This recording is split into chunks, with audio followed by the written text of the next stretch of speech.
এই বিশাল নীল জগৎটি কতই না গভীর।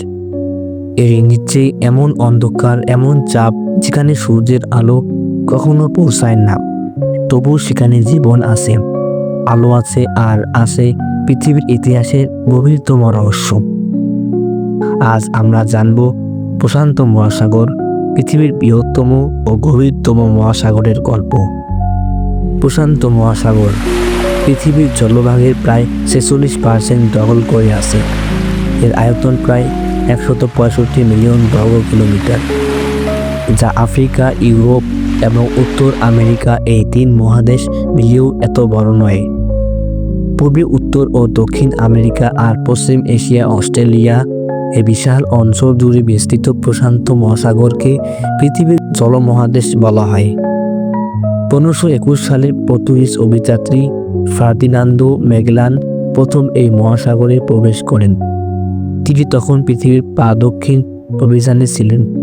আটলান্টিকের ঝঞ্ঝা পেরিয়ে যখন এই বিশাল সমুদ্রে প্রবেশ করেন, তিনি দেখলেন সমুদ্রের শান্ত ঢেউ স্থির, তাই তিনি নাম দেন শান্ত সমুদ্র। তখন থেকে এর নাম হয়েছে প্রশান্ত মহাসাগর। প্রশান্ত মহাসাগর গড় গভীরতা প্রায় 4000 মিটার, তবে সবচেয়ে গভীরতম স্থান হল মারিয়ানা ট্রেঞ্চ, যা প্রায় 11,034 মিটার, যা পৃথিবীর পৃষ্ঠের সব থেকে নিচু বিন্দু।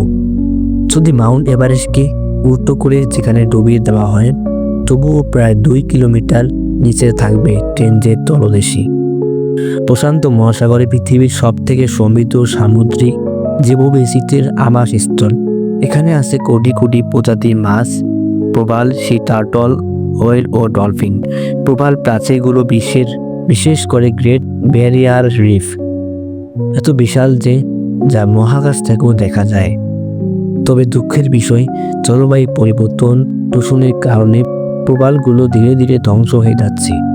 প্রশান্ত মহাসাগরে কিছু অঞ্চল এখনও দেখা যায় যেখানে জীবনের অস্তিত্ব প্রায় শেষ হয়ে গেছে। প্রশান্ত মহাসাগরের চারপাশে রয়েছে একটি ভয়ঙ্কর প্রাকৃতিক অঞ্চল, যাকে বলা হয় রিং অফ ফায়ার। এখানে পৃথিবীর 75% সক্রিয় আগ্নেয়গিরি এবং 90% ভূমিকম্প ঘটে। জাপান, ইন্দোনেশিয়া, ফিলিপাইন, নিউজিল্যান্ড সবই এই রিং অফ ফায়ারের অংশ। এই কারণে প্রশান্ত মহাসাগর শুধু শান্ত নয়, বরং পৃথিবীর সবথেকে অস্থির ও শক্তিশালী প্রাকৃতিক অঞ্চলের কেন্দ্র। প্রশান্ত মহাসাগর পৃথিবীর জলবায়ুতে বিশাল ভূমিকা রাখে। এর পানি সূর্যের তাপ শোষণ করে, বায়ুপ্রবাহ নিয়ন্ত্রণ করে এবং বৃষ্টি, ঘূর্ণিঝড়, টাইফুন এর মতো সৃষ্টি করে, যা পৃথিবীর কৃষি ও আবহাওয়া বছর পর বছর প্রভাবিত করছে। প্রশান্ত মহাসাগর শুধু প্রাকৃতিক সম্পদের ভাণ্ডার নয়, এটি বিশ্বের সবথেকে বড় বাণিজ্যিক পথ। চীন, জাপান, যুক্তরাষ্ট্র, অস্ট্রেলিয়া সব দেশের অর্থনীতি এর উপর নির্ভরশীল।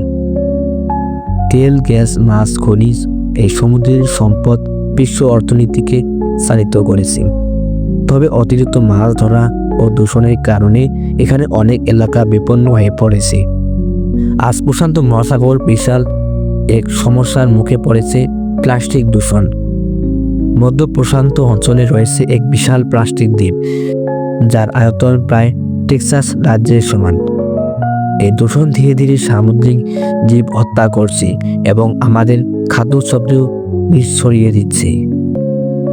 প্রশান্ত মহাসাগর শুধু এক সমুদ্র নয়, এটি পৃথিবীর শ্বাস, প্রাণ, ভারসাম্যের প্রতীক। এই বিশাল নীল জগৎ আমাদের শেখায় শান্তির ভিতরে রয়েছে শক্তি, নীরবতার ভিতরে রয়েছে বিস্ময়। তাই আমাদের দায়িত্ব এই মহাসাগরকে রক্ষা করা, যেন আগামী প্রজন্মকেই দেখতে পারে এই পৃথিবীর নীলতম বিস্ময়।